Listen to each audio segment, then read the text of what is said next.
वस्तु कहीं ढूंढे कहीं, किस विद आवे हाथ। परमदयाल जी कहते हैं कि जहां पर जिस चीज का भंडार है वहां पर मांगो तो मिलेगी।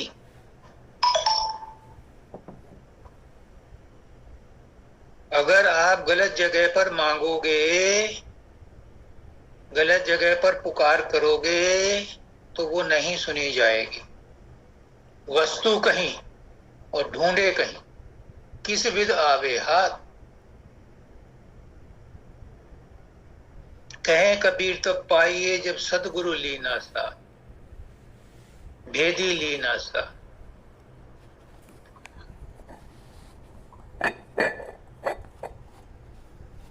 ज्ञान का भंडार सरस्वती के पास है, धन का भंडार लक्ष्मी जी के पास है, शक्ति का भंडार दुर्गा के पास है, पार्वती के पास है।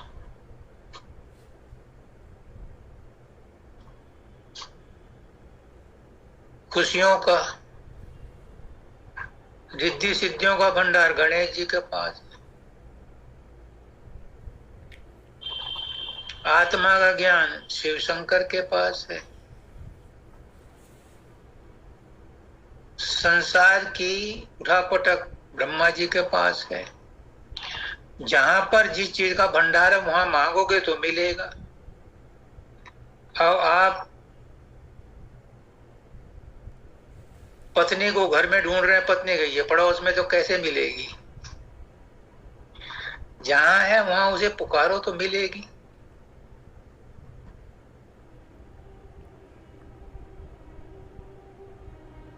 और ये बात सतगुरु, हम सारी जिंदगी क्या करते हैं? मेहनत करते हैं ताबड़तोड़। एक रिक्शा वाला, एक मजदूर, एक किसान, एक बिजनेसमैन, एक इंडस्ट्रियलिस्ट, एक नौकरी पेशा, सारा दिन क्या करते हैं? मेहनत मशक्कत करते हैं। लेकिन जिसको जहां पर अपना दिमाग लगाना है, अगर सही जगह लग गया तो वो चीज मिल जाती है, नहीं तो सारा प्रयास विफल हो जाता है। अब ये गुरु बताता है कि कहाँ प्रयास करना है, कैसे करना है, क्योंकि इस संसार में सब कुछ उपलब्ध है, लेकिन वो तभी मिलता है जब उसे जुगाड़ से, जुगत से प्राप्त करने का प्रयास किया जाए।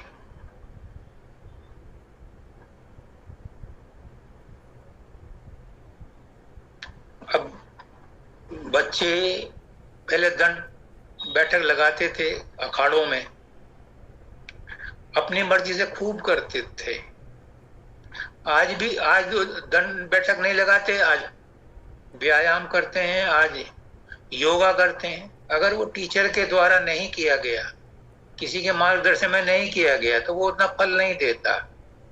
तो इसलिए माता जी ने कहा भेदी लीना साथ, भेदी लीना साथ कर वस्तु दई लखाए, और 100 जन्म का पंथ था पल में दिया बचा। इतनी आसानी हो जाती है कि जो पंथ है, जो रास्ता है, वो टेढ़ा मेढ़ा है, उसका वो आसानी से सॉल्यूशन बता देता है। अब तुम्हें नहीं पता तो कोई जानकार बताएगा, ये बटिया जो है फला गांव को जा रही है, आप पहुंच जाओगे। और नहीं तो सड़क का चक्कर लगा करके, 10 कोस का चक्कर लगा करके आओगे, तब कहीं पहुंचोगे। तो इसलिए कहते हैं बिन सत्संग विवेक न होई, और राम कृपा बिन सुलभ न सोई। बिना सतगुरु के, बिना सत्संग के विवेक जागृत नहीं होता, और सतगुरु और सत्संग राम कृपा के बिना नहीं मिलता। जिसके भाग्य में होता है उसी को मिलता है। राम की कृपा जरूरी है।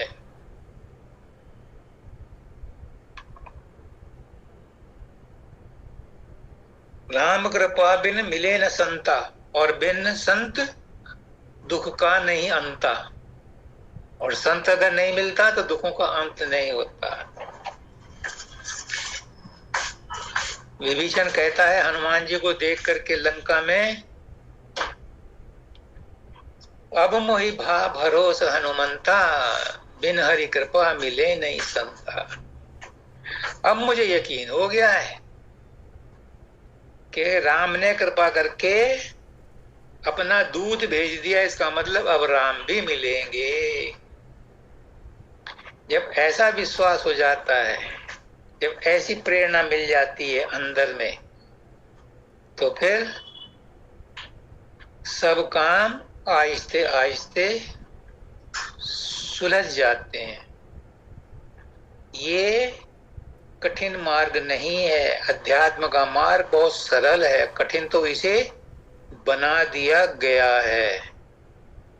बनाया भी इसलिए गया है कि कुछ लोगों के कर्म इतने जटिल होते हैं कि उनसे हार्ड लेबर कराई जाती है।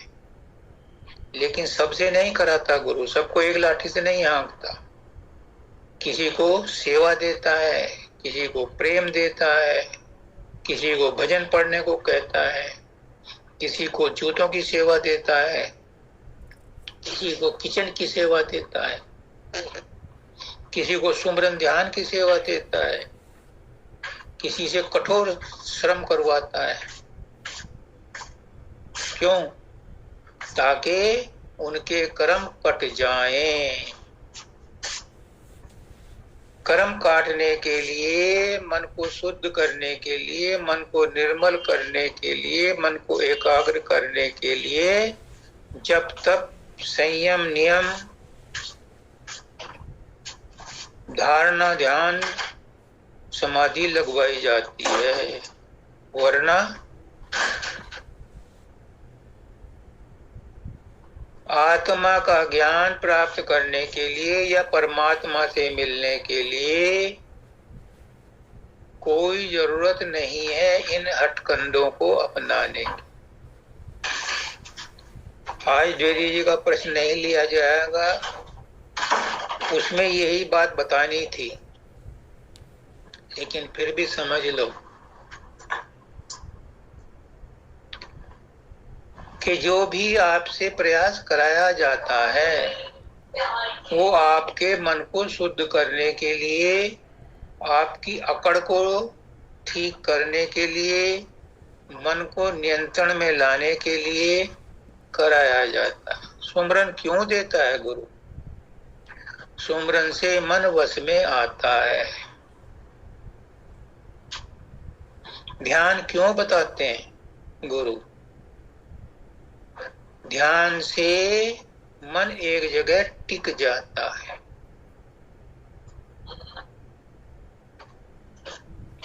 जब मन बस में आ गया और एक जगह टिक गया तो फिर प्रकाश और शब्द खुलता है। जब प्रकाश और शब्द खुलता है तो क्या होता है?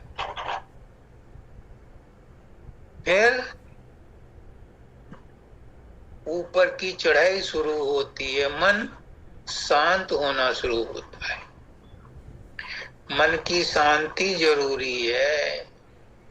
मन एक जगह नहीं टिकता किसी का भी, लेकिन जब वो शब्द के साथ जुड़ जाता है, प्रकाश के साथ जुड़ जाता है तो टिकने लगता है। इसके बारे में अगले रविवार को जब उनका प्रश्न लिया जाएगा उस पर विचार करें। तो माता जी का जो आज शुरुआत थी बहुत अच्छी थी।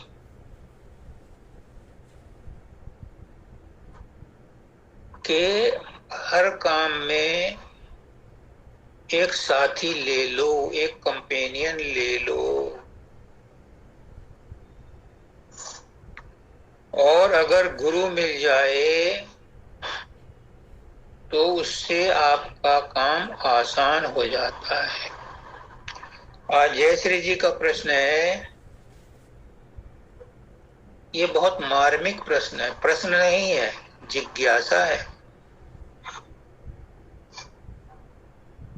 ये हर एक को होती है, लेकिन हर एक को भी नहीं होती।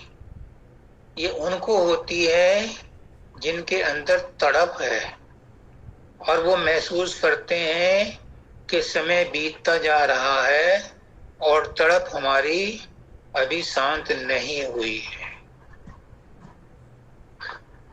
गुरु कहता है कि संसार से वैराग्य नहीं लेना, संसार में रह करके ही काम करना है, जो जिम्मेदारियां हैं उन्हें पूरी करना है।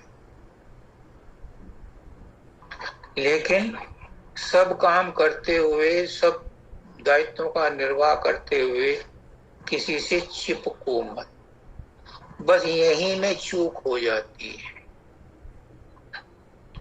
जब हम निष्काम कर्म करते हैं तो एक झीनी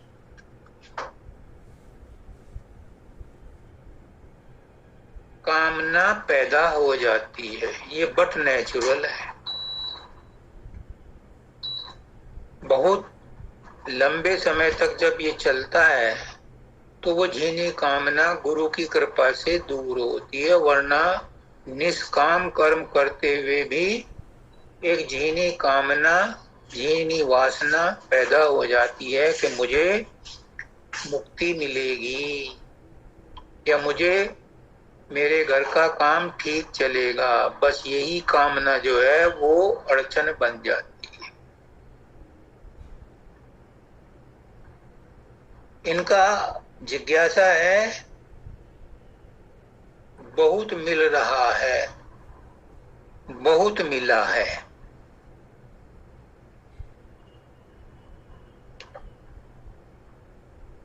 एक गाना है, फिल्मी गाना, बहुत दिया देने वाले ने लेकिन आंचल ही न संभाले तो क्या की। उसका ना जी क्या कहते हैं, तुम कुछ मत मांगो, गुरु को सब पता है तुम्हें क्या चाहिए। गुरु देता रहता है, दे रहा है, भर भर के दे रहा है। जितना पात्र आपका हो उसे भर के ले जाओ। चम्मच लाओगे तो चम्मच भर के ले जाओ, कटोरी लाओगे तो कटोरी भर के ले जाओ, लोटा लाए हो तो लोटा भर के ले जाओ, बाल्टी भर के लाए हो तो बाल्टी भर के ले जाओ। और अगर कोई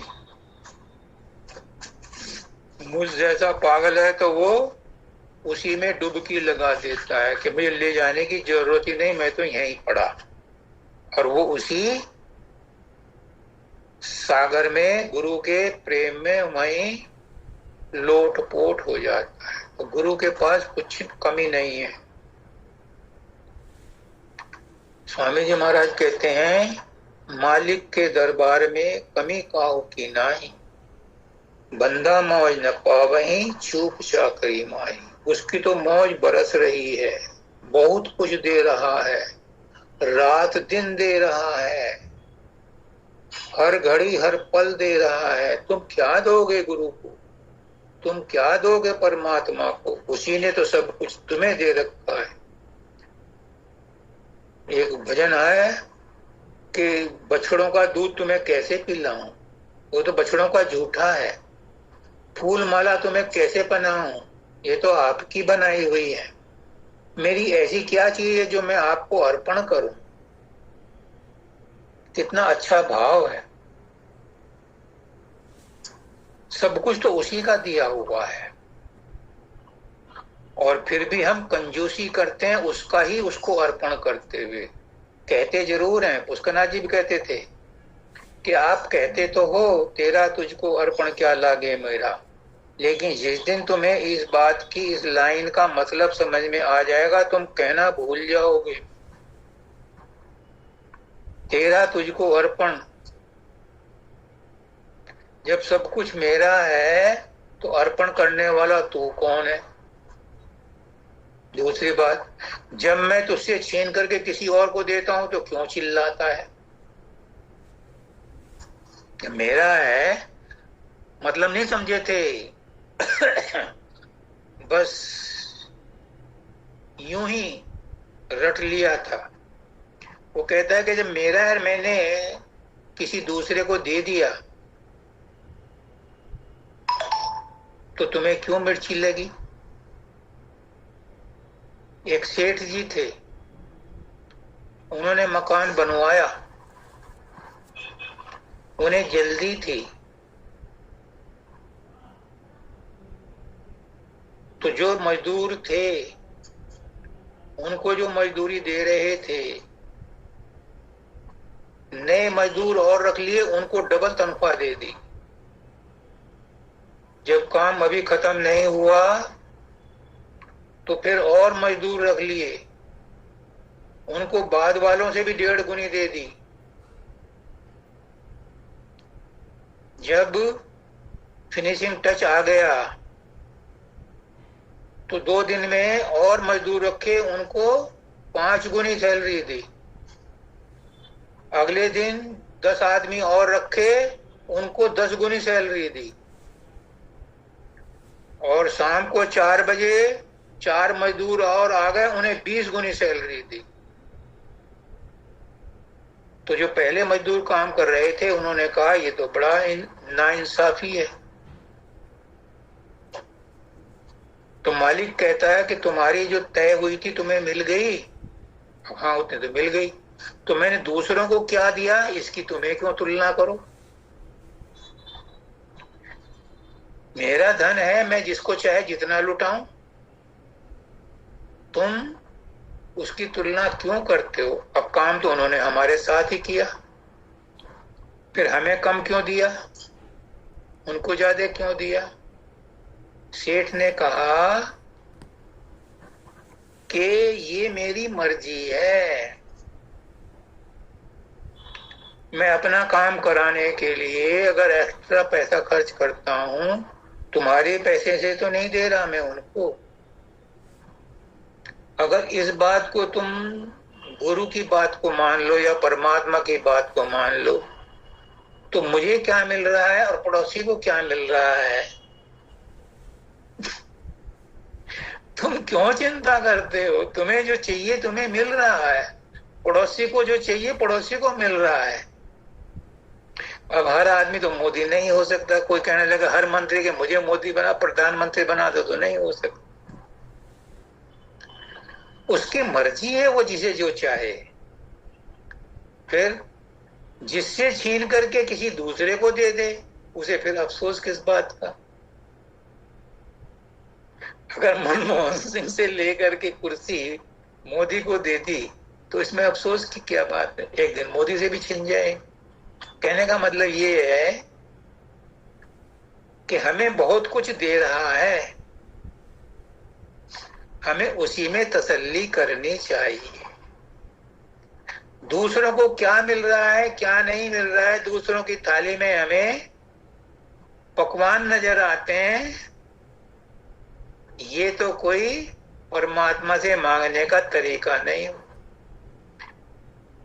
उसकी कमीज मेरी कमीज से सफेद क्यों है, हम इसी चक्कर में दुखी रहते हैं। दुख हमने अपने आप ओढ़ रखे। उसका जी कहते थे कि उनकी सोसाइटी में किसी ने 2 मंजिला मकान बनाया, पहली बार तो वो फूल के बहुत होता था। थोड़े दिन बाद, 1-2 साल बाद किसी और ने 3 मंजिला मकान बना लिया तो उसका मुंह मुरझा गया। क्यों? क्योंकि उसके अहंकार को ठेस लगी। तो इसका प्रश्न है, बहुत मिल रहा है, बहुत मिल चुका है, लेकिन फिर भी कसक है,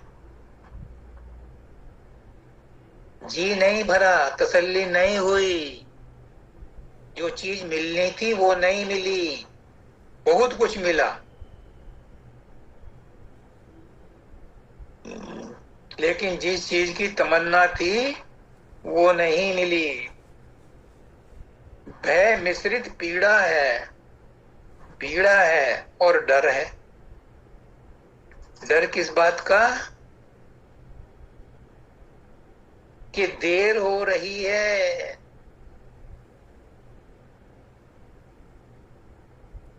इस बात का डर है कि देर हो रही है,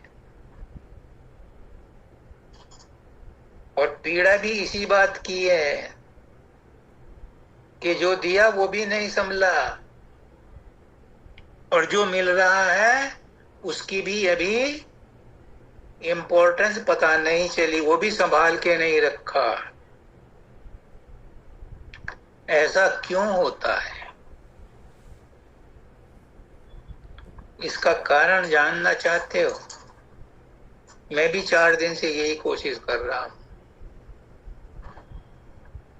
पूछो अपने आप से, मैंने भी पूछा है। कौन है जो अतृप्त है?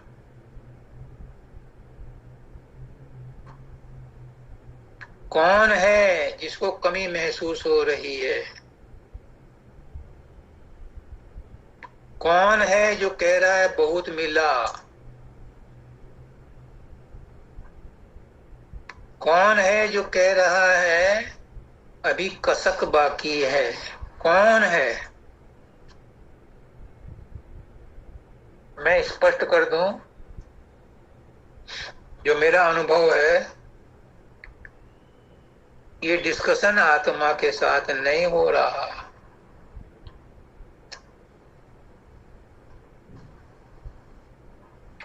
आत्मा को कसक नहीं है, आत्मा को पीड़ा नहीं है।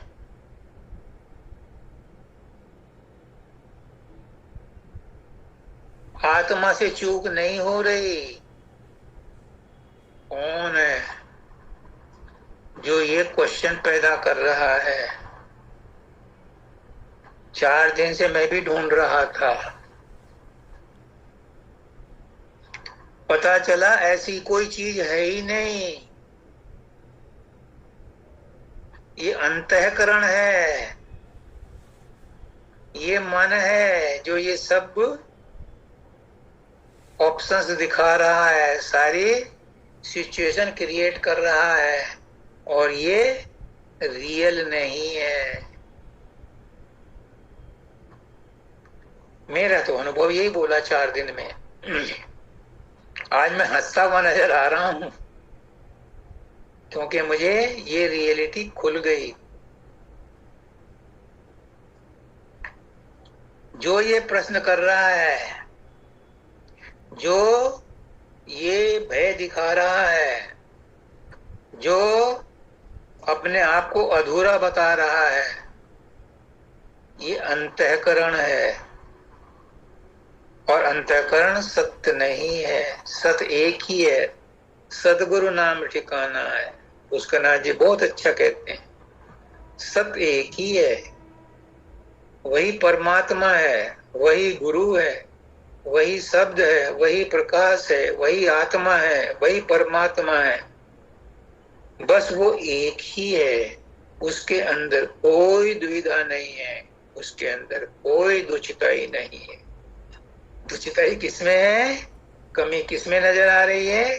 ये मन, ये अंतःकरण प्रकट करके दिखा रहा है, और ये अंतःकरण फालतू का नहीं है, ये मन भी फालतू का नहीं है। जब परमात्मा ने कहा कि मैं एक से अनेक हो जाऊं, तो ये मन भी, ये अंतःकरण भी, ये सूक्ष्म शरीर भी, ये कारण शरीर भी, ये स्थूल शरीर भी, सब उसी के पार्ट हैं।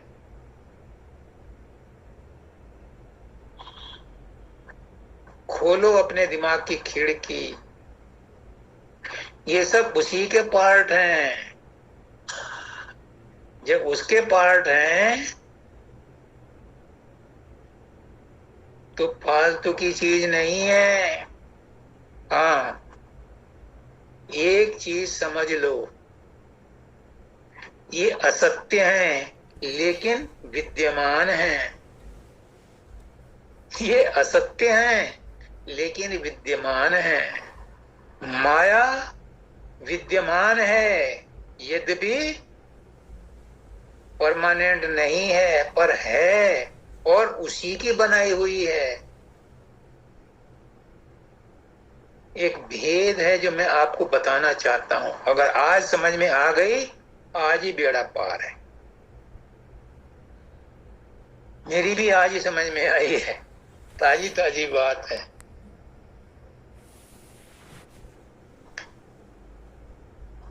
तैयार हो जाओ इस बात को सीरियसली समझने के लिए। शायद वक्त आ गया हो, किसी की समझ में आ जाए। जो हमारी आत्मा है वो विशुद्ध थी, विशुद्ध है और विशुद्ध ही रहेगी। उस पर कोई कर्मों का, पाप का, पुण्य का, कमी का, ईर्ष्या का, द्वेष का, वासना का कोई असर न कभी पड़ा, न पड़ेगा और न पड़ रहा है। ये सब अंतःकरण या सूक्ष्म शरीर या मन चतुष्ट है। इसमें मन, बुद्धि, चित्त, अहंकार, इनका खेल है। इनके साथ 3 गुण हैं, सतोगुण, रजोगुण, तमोगुण। ये मिलकर के एक घोल तैयार करते हैं, एक केमिकल तैयार करते हैं, एक रसायन तैयार करते हैं और आत्मा के पर्दे पर नाटक करते हैं। जैसे सिनेमा के पर्दे पर रील चलती है तो कभी बाढ़ आती है, कभी आग लगती है, कभी गोली चलती है, कभी वहां विध्वंस होता है, लेकिन पर्दे पर आंच नहीं आती। वो सब नाटक का पार्ट है। बस ऐसे ही आत्मा के ऊपर, आत्मा के पर्दे पर ये सब नाटक खेला जा रहा है। और वहां एनिमेशन है सिनेमा में।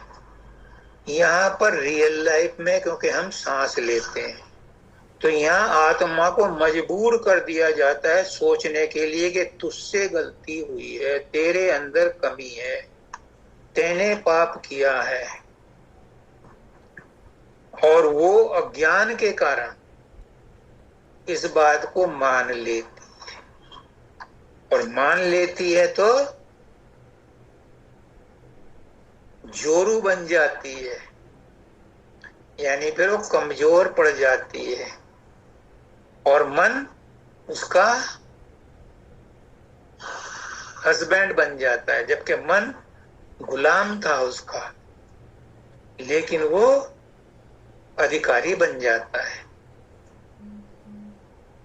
इस पोजीशन को जब स्वामी जी ने महसूस किया, मालिक ने महसूस किया, गुरु ने महसूस किया कि तो सारे ही मेरे जीव को बरगला दिया है माया ने, काल ने। अपने जीवों को बचाने के लिए वो निर्बंध होता हुआ बंधन में आता है और जीवों को चिताता है और बताता है कि तुमने कोई अपराध नहीं किया। ये अपराध झूठ ने ही झूठा रचाया है। ये कबीरदास का शब्द है, झूठ ही लेना झूठ चबेना। यानी सब कुछ झूठा झूठ हो रहा है, झूठी शादी हो रही है, झूठे बच्चे पैदा हो रहे हैं, झूठ खा रहे हैं, झूठ चबा रहे हैं, सब कुछ झूठ में ही है।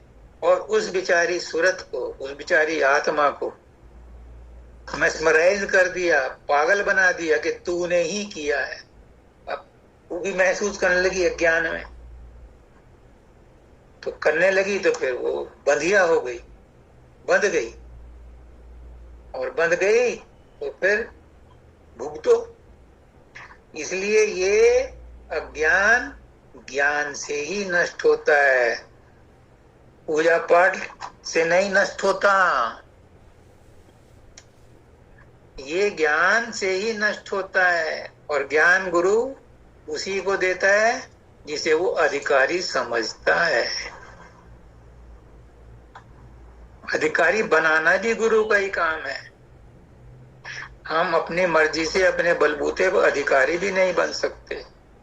तो हमारे कहने का मतलब ये है, हर एक आदमी अपने आप को आज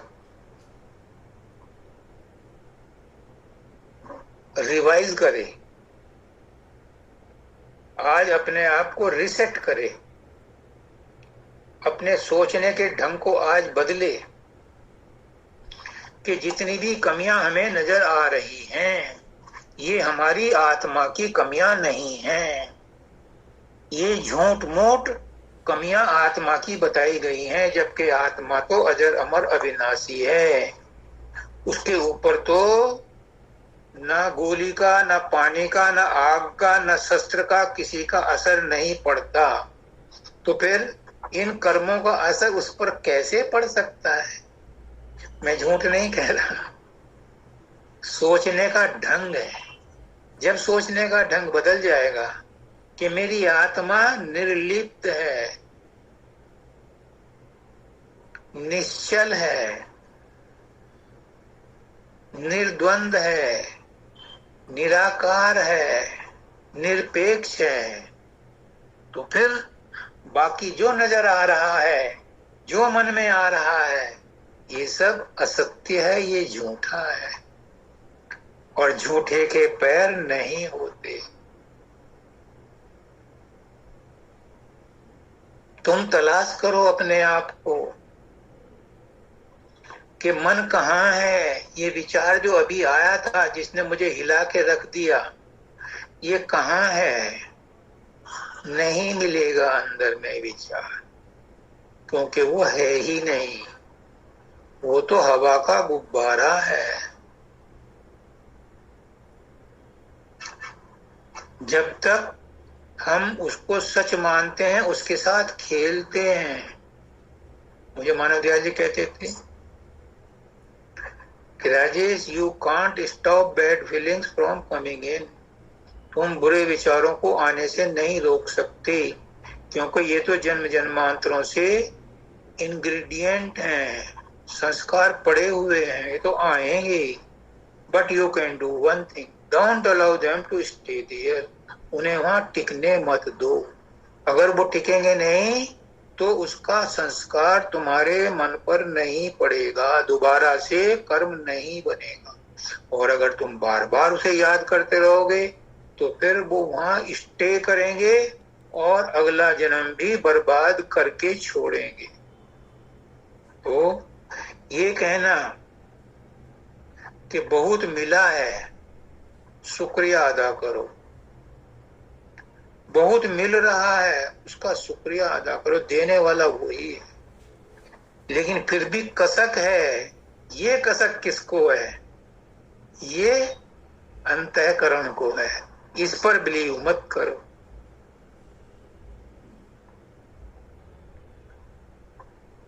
क्योंकि आत्मा को कोई कसक नहीं है। ये ड्रामा है अंतःकरण का, ये मन का ड्रामा है हमें कमजोर करने के लिए।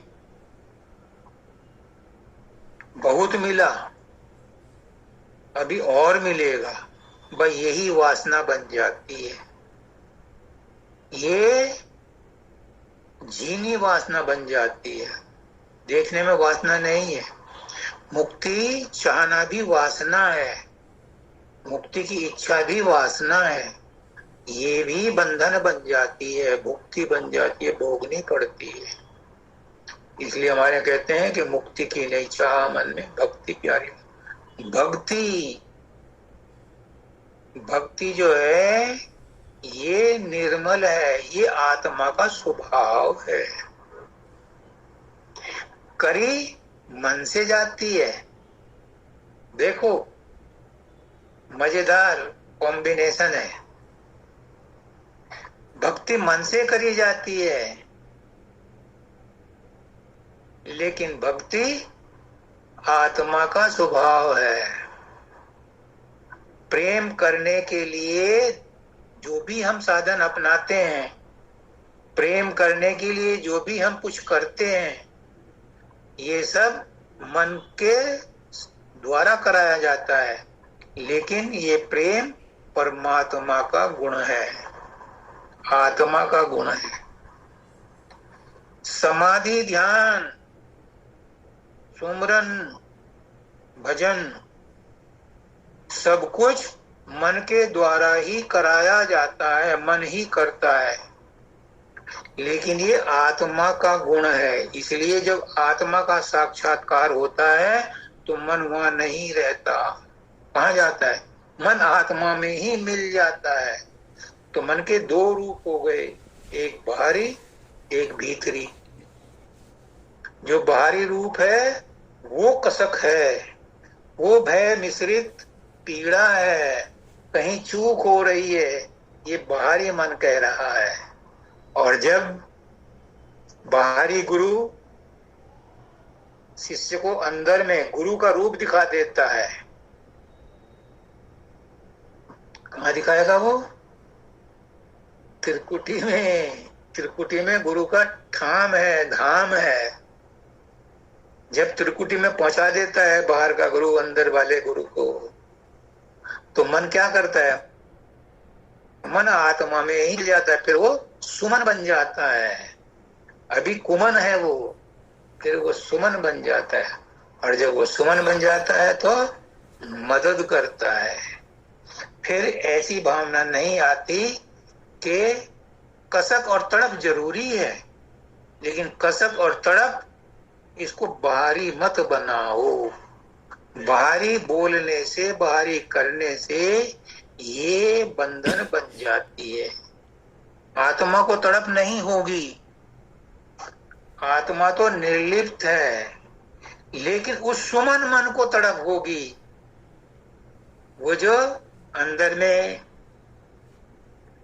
परमात्मा से मिलने की इच्छा करता है, मन भी करता है परमात्मा से मिलने की इच्छा। क्यों? क्योंकि मन भी उसी का अंश है। और वो सुमन उसका रस चख चुका है, इसलिए तुम्हें बार बार कह रहा है कि परमात्मा का, गुरु का सुमरन करो। मैं वहां पहुंचूं, तुम भी अपने घर पहुंचो। देखो, ये मन कह रहा है, मैं भी परेशान हूं, तुम भी परेशान हो। सतगुरु मिला है, आया है जीवों को चिताने के लिए। उसका बांह पकड़ लो और दोनों अपने घर चलो। तो ये भय मिश्रित पीड़ा जो है सतगुरु के पास जाने से ही मिटती है। लेकिन ये सोच के जाना कि ये आत्मा में विकार नहीं आया है, ये मन के विकार को दूर करने के लिए आया है। ये विकार मन में आया है।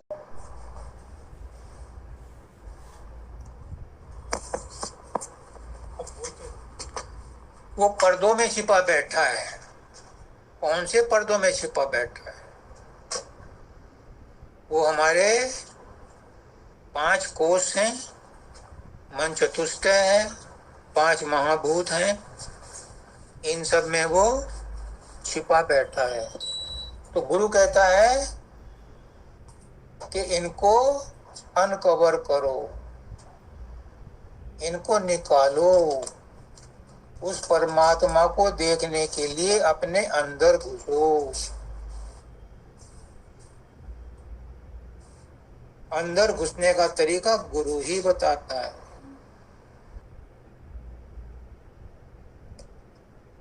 क्या कहते हैं? दिन रात बोलता है गुरु, रात दिन बोलता है और शब्दों से तोलता है। अब ये तोलना जो है ये क्या है? मैं चूंकि बनिए का पूत हूं, मुझे पता है तोलना क्या है। आप किसी से कोई चीज मांगोगे तो वो तोल कर देता है। ये तोलना क्या है? कहते थे कि मैं बोला नहीं और तूने पूरा तोला नहीं। मतलब हम अगर दुकान पे जाते हैं तो शर्म लिहाज में बोलते नहीं और वो पूरा तोलता नहीं, लेकिन गुरु ऐसा नहीं है।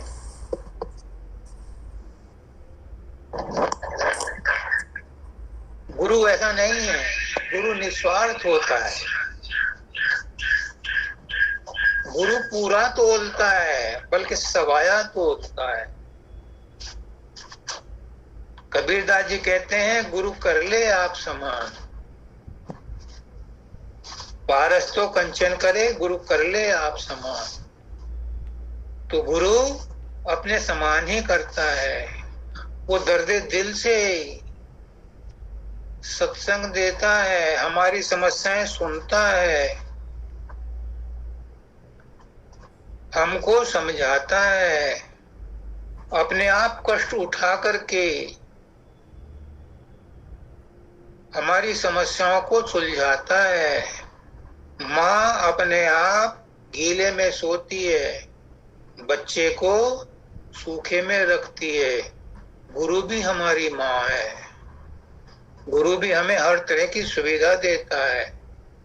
शब्दानंद जी के पास कोई जाता था तो पहले उसे खाने पिलाने का इंतजाम करते थे, ये बहुत बड़ी खासियत थी उनकी।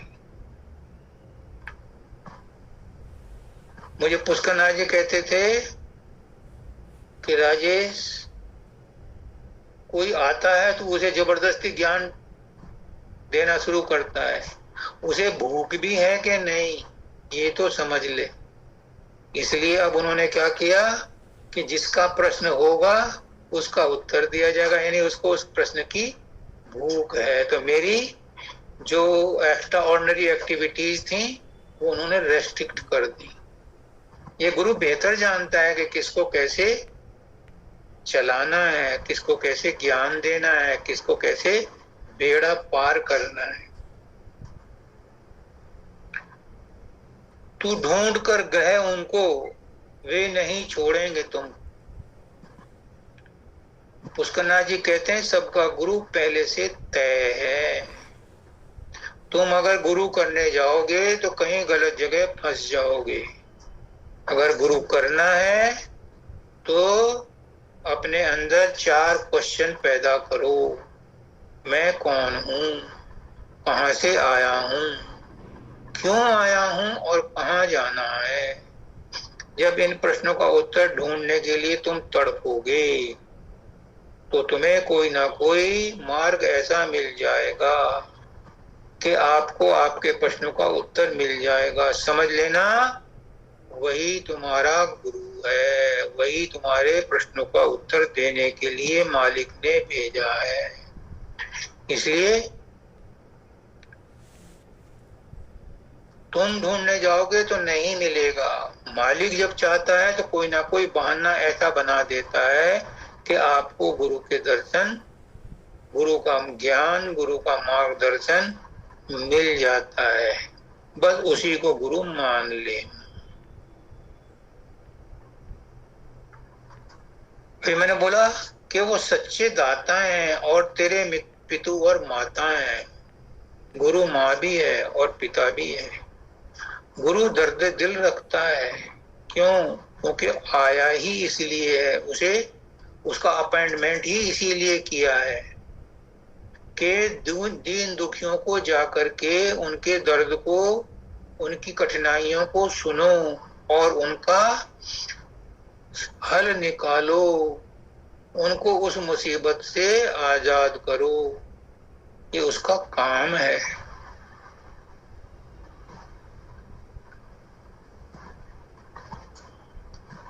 तू कर ले उनसे प्रीता और ढूंढ संग प्रतीता। तुम उनको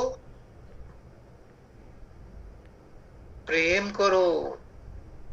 गुरु नहीं भूखा तेरे धन का, उस पर धन है नाम रतन का। पर तेरा उपकार करावे, भूखे प्यासे को दिलवा। उसको नहीं चाहिए कुछ भी, गुरु को आपका प्यार चाहिए। पुष्करनाथ जी कहते थे कि तुम परमात्मा को प्यार दिए जाओ, वो कभी नहीं अघाएगा, कभी नहीं छकेगा। गुरु को जितना प्यार करो, गुरु कभी नहीं उकताता। तुम क्या प्यार करोगे गुरु को? गुरु ही तुम्हें प्यार करता है। प्यार करना गुरु ही सिखाता है। हम जो प्यार करते हैं वो संसार में मोह है, वो प्यार नहीं है। प्यार निस्वार्थ होता है। हमारा प्यार संसार के प्रति वासना से भरा हुआ है, इसलिए वो प्यार नहीं है। गुरु निस्वार्थ होता है, निष्काम प्यार देता है। आप गुरु सबको प्रेम देता है, क्योंकि वो प्रेम का भंडार है। Love is God and God is love. वो प्रेम से आया है, हम भी वहीं से आए हैं, लेकिन हमारा प्रेम उन पर्दों में, जो मैं अभी जिक्र कर रहा था, पर्दों में छिपा बैठा था, उन्हीं पर्दों में हमारा प्रेम भी छिप गया, और जो हम कर रहे हैं वो मोह में बदल गए।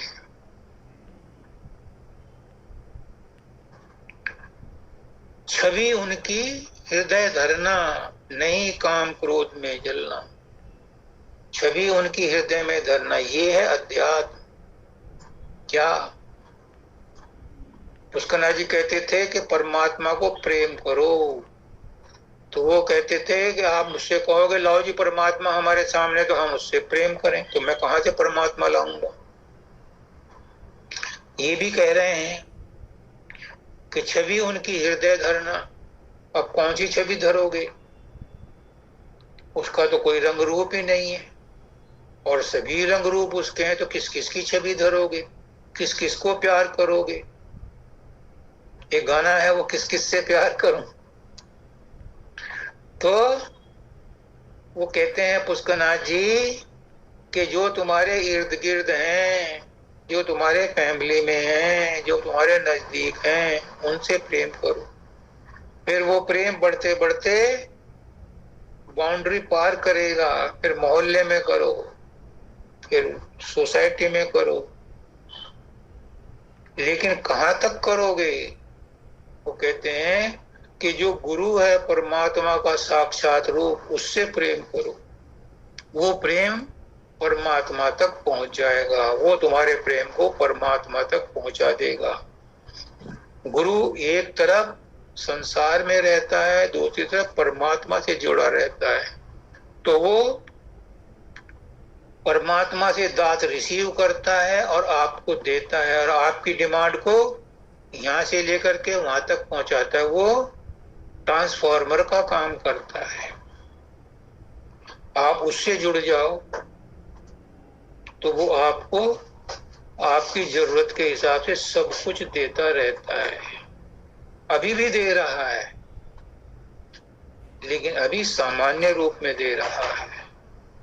जब उससे विशेष रूप में जुड़ोगे तो आपको विशेष फायदा होगा। ये मैं द्विवेदी जी के प्रश्न के उत्तर में कहने वाला था, लेकिन फिर भी सुन लो।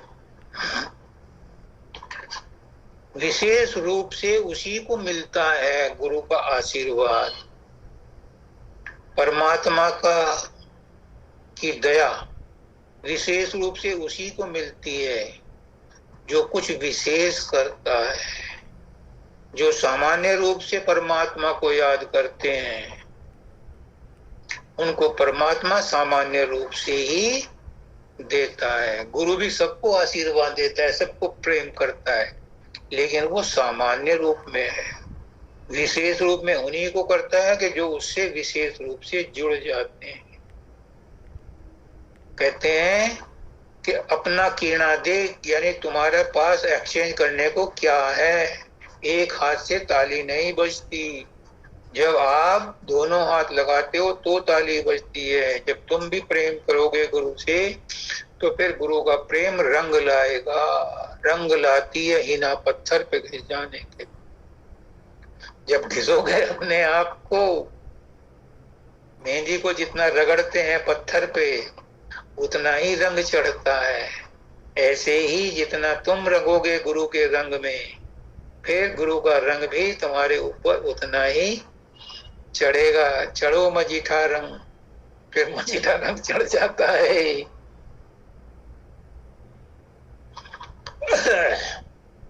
अब कहते हैं, अब समय रहा थोड़ा और वह भी जात दौड़ा। अभी है थोड़ा सा समय, बहुत गई थोड़ी बची, और पल पल रही रिहाई। बहुत थोड़ी बची है, कब आ जाए वारंट कुछ पता नहीं। अभी यू टर्न ले सकते हो, लेकिन जब यमदूत आकर के सिर पर खड़े हो जाएंगे फिर कुछ नहीं कर सकते, और किसी भी समय आ सकते हैं। तो समय रहा थोड़ा। पुष्करनाथ जी कहते हैं, आपका समय अभी से शुरू होता है, आज से नहीं, अभी से शुरू होता है। जो कर लिया वो कर लिया। आज से और अभी से अपने आप को ढालने की, बदलने की कोशिश करो। क्यों? क्योंकि ये जीवन बार बार नहीं मिलता, और इस जीवन में जो कुछ कर चुके वो माफ किया जा सकता है। मुझे 3 गुरुओं ने कहा, तेरे सारी गलतियां माफ, आइंदा मत करना। और वही आज मैं आपको कह रहा हूं कि अब तक जो तुमने गुनाह किए, गुनाह ना किए होते तो जन्म भी ना होता, संसार में भी ना आते। इसलिए संसार में आए हैं तो गुनाह तो किए थे, तो वो सारे गुनाह आज माफ हो गए। अगर विश्वास हो तो माफ हो गए, और नहीं हो तो नहीं हुए। मुझे जिस रूप में मानोगे, कृष्ण भगवान कहते हैं, जो जिस रूप में जिसको मानता है वो उसको उसी रूप में फल देता है। अगर मुझे तुम गुरु के रूप में मानोगे, परमात्मा के रूप में मानोगे, आत्मा के रूप में मानोगे, तो मेरी बात पर विश्वास करोगे तो फायदा होगा। नहीं करोगे तो मैं तो इंसान हूं, ऑर्डिनरी, मुझे तो इंसान भी ना बन सका। तो विश्वास आपका काम करता है, आपका विश्वास। वो कहते थे बाबा के, गुरु तुम्हारा 420 भी है, ठग भी है, कुछ भी है। अगर तुम्हारा विश्वास पक्का है तो तुम्हारा काम हो जाएगा, गुरु भले ही चाहे खड्ड में जाए। आपका विश्वास अगर पक्का है, आपने अगर आज मेरी बात पर विश्वास कर लिया, तो आपका काम बना बनाया है। तज डावा डोल अपना, लग जा राधा स्वामी जपना। क्या बात कही है, सारा निचोड़ रख दिया, सब सारांश इसमें डाल दिया। डावाडोल मत हो, यही हमारी कमजोरी है। मैं भी 4 दिन से डावाडोल था, मैं भी जिंदगी भर डावाडोल ही रहा। कितना ही गुरु का पक्का शिष्य था, लेकिन जहां जरा सी मुसीबत आती है मन की शांति भंग हो जाती है। तो कहते हैं, तज डावाडोल अपना, डावाडोलपना छोड़ दो। पुष्करनाथ जी कहते थे कि अगर गुरु पर विश्वास नहीं है तो तुम निगुरे हो। गुरु ने कह दिया जा तेरा काम हो जाएगा, और फिर भी तुम चिंता करते हो, तो तुम निगुरे हो। क्यों? क्योंकि अगर गुरु पर विश्वास हो तो फिर चिंता काहे की चिंता करे चिंतामणि, चिंता करे गुरु। तुमने तो गुरु को अपना सब सौंप दिया, तो अब सारी जिम्मेदारी गुरु की। अगर ये तुम्हारे अंदर आ जाए, मेरे अंदर कल से ही आई है, अब तक मैं भी आपकी तरह ही डामाडोल था, इसलिए मैंने आज तक ये बात किसी को कही भी नहीं थी। अब जब मुझे आई तो मैं आपको कह रहा हूं, ओके? जब तक न देखो अपने नैना, तब तक न मानो गुरु के कहना। आज मुझे समझ में आई है तो मैं आपको समझा रहा हूं कि अपना विश्वास गुरु पे इतना दृढ़ रखो कि कुछ भी हो जाए, कुछ भी हो जाए, कुछ भी हो जाए, हे मालिक तेरा भला, हे मालिक तेरा शुक्रिया, उसमें कोई भी शिकवा शिकायत नहीं, कोई चिंता नहीं। अब नहीं मुझे, अब कुछ भी हो जाए, कुछ भी हो जाए। नर दे धरी स्वामी, देते राधा स्वामी नामी। देखो वही बात आ गई जो मैंने कही थी शुरू में, जहां से बात शुरू हुई थी वहीं आ गई। गुरु नर देह में आता है, रब मेरा सतगुरु बन के आया। सतगुरु के रूप में परमात्मा ही आता है। और क्या देते हैं? राधा स्वामी नामी, अपना ही नाम देते हैं। राधा स्वामी नाम क्या है? राधा स्वामी नाम जो गावे सो करे, कल कलेश सब नाश, सुख पावे सब दुख हरे। ऐसा नाम अपार, भेद न कोई जानही, जो जाने सो पार, गौर न जग में जन्मे। फिर जन्म नहीं होता उसका। राधा स्वामी गाय कर, जन्म सुफल कर ले, और यही नाम निज नाम है, चित अपने धर ले। ये सबसे टॉप क्लास नाम है। क्या? राधा आदि सूरत का नाम, स्वामी आदि शब्द पहचान। आदि में जो आत्मा आई थी उसका नाम राधा है, और जो स्वामी है अनादि अनंत, उसका नाम स्वामी है। तो ये राधा स्वामी है। जब राधा और स्वामी मिल जाते हैं तो राधा स्वामी हो जाता है। इसलिए हम कहते हैं राधा स्वामी, अर्थात तुम्हारी आत्मा परमात्मा में मिल जाए, आपकी राधा स्वामी हो जाए, राधा स्वामी हो जाए। तो ये सबसे बड़ा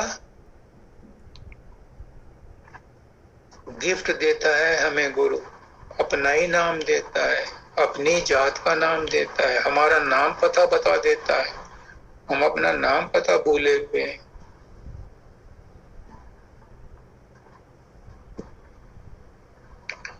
पीले यह प्रेम जामी, बन जाए तेरा कामी। ये कैसे होगा? बिना प्रेम रीजे नहीं, तुलसी नंद किसको। ये प्रेम का सौदा है उदो, यहाँ दिल दे के, यहाँ सिर दे के होते हैं सौदे। आस की तेरे बस की नहीं है। उदो गया था ज्ञान देने गोपियों को, और गोपियों ने उसे प्रेम में ऐसा रंगा कि वो लौट के आया तो ज्ञान भूल गया, प्रेम करने लगा, प्रेमी भक्त बन गया। ये भी कृष्ण भगवान की एक चाल थी, गुरु की चाल है, ये गुरु की लीला है। कहां कहां के लोग कैसे कैसे सत्संग में बैठे हैं, दूर दूर बैठे हैं, लेकिन फिर भी एक तार से जुड़े हैं, उस मालिक के, उस गुरु के तार से जुड़े हैं। कैसे, क्यों, समझ में नहीं आता। समझ में आने की चीज भी नहीं है, क्योंकि मनवाणी से परे है तू। वो मालिक मनवाणी से परे है, उसका पता, उसका अंदाजा मनवाणी से नहीं हो सकता। क्या दोगे? किस मुख से तेरी महिमा गाऊं, तू सत्य पुरुष अविनाशी है। चेतन घन अमल विमल निर्मल, सत सदन परम सुख राशि। वो तो जो है सो है, उसकी महिमा भी नहीं गा सकते। लेकिन लेकिन लेकिन बहुत बड़ा लेकिन है, गुरु कहता है क्या कि तुम और मैं एक हैं, तुम भी वही हो, तुम भी मेरी आत्मा हो, तुम मुझसे अलग नहीं हो, मुझसे अलग रह नहीं सकते, क्योंकि मैं भी गुरु से अलग नहीं हूं, तो तुम भी मुझसे अलग नहीं हो। क्यों? एको अहम बहुश्याम, मैं एक से अनेक हो जाऊं तो अनेक रूपों में कौन है? वही एक निराला कन्हैया, वही रमैया, वही कृष्ण कन्हैया, सबके अंदर वही एक रम रहा है। राम रामेति रमे रामे नमे मोहनो रमे, सबके अंदर